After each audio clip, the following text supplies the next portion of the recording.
இந்த உருளைக்கிழங்கு பெரியதாக எடுத்துக்கோங்க. இதை நல்லா வாஷ் பண்ணிக்கோங்க. இதை வந்து நம்ம இப்போ தோல் சீவி எடுத்துக்கலாம். ஃப்ரெண்ட்ஸ், இதை நான் இப்போ தோல் சீவி எடுத்துட்டேன். இதை நீல வாக்கில் இப்போ நம்ம கட் பண்ணிடலாம். இதை நம்ம 2 சைடும் இந்த மாதிரி கட் பண்ணி எடுத்துக்கலாம்.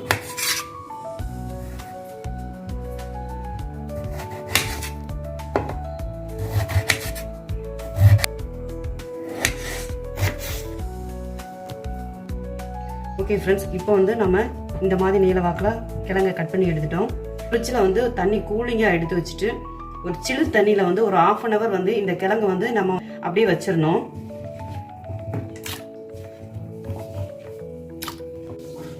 ஓகே ஃப்ரெண்ட்ஸ், இப்போ 1/2 hour ஆயிடுச்சு. இப்போ கிழங்கு வந்து நம்ம நல்லாவே வாஷ் பண்ணி எடுத்துடலாம். ஒரு 2 times வந்து இதை நல்லாவே வாஷ் பண்ணி எடுத்துருங்க. இதுக்குள்ளே இருக்கிற ஸ்டார்ச் எல்லாம் வெளியாகிட்டோம். இதை நம்ம தண்ணி இல்லாமல் இப்போ வடிச்சு எடுத்துக்கலாம். இப்போ நம்ம தண்ணியை வடிச்சு எடுத்துட்டோம். தண்ணி ஹீட் பண்ணி ஒரு 3 minutes இதை வந்து பாயில் வச்சுருங்க. 3 minutes ஆகிடுச்சு. இப்போ கிழங்குல உள்ள தண்ணியை வடிச்சிட்டு நம்ம எடுத்துக்கலாம். நெக்ஸ்ட் ஒரு கிளாத் எடுத்து கிழங்குல ஈரம் போகிறது வரைக்கும் காய வச்சுட்டு நம்ம இதை தொடச்சி எடுத்துக்கலாம்.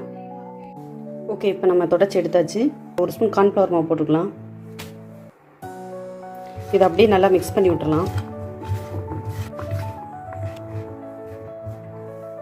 ஓகே, இது இப்போ நல்லா மிக்ஸ் ஆகிடுச்சு. அடுப்பில் ஒரு கடாய் வச்சு கடாய் ஹீட் ஆனதுமே நீங்கள் அதில் எண்ணெய் ஊற்றிக்கோங்க. எண்ணெய் இப்போ நல்லா ஹீட் ஆகிடுச்சு.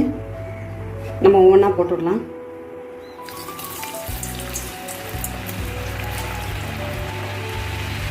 கிழங்கு பாயில் பண்ணும்போது கொஞ்சம் சால்ட் போட்டுக்கோங்க, சொல்ல மறந்துட்டேன்.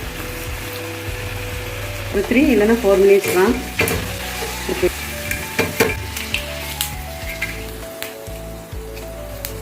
கோல்டன் ப்ரௌனுக்கு வந்துடுச்சு.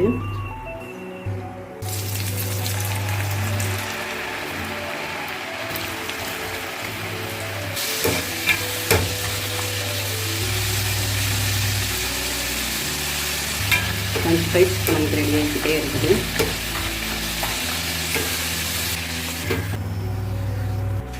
இதை நம்ம ஒரு பிளேட்டுக்கு மாற்றிடலாம். இப்போ நமக்கு மொறுமொறுப்பான கிறிஸ்பியான ஃப்ரெஞ்ச் ஃப்ரைஸ் கிடைச்சிருச்சு. கொஞ்சமாக இதில் மிளகாத்தூள் ஆட் பண்ணி, ஓகே, இப்போ மிளகாத்தூள் ஆட் பண்ணியாச்சு.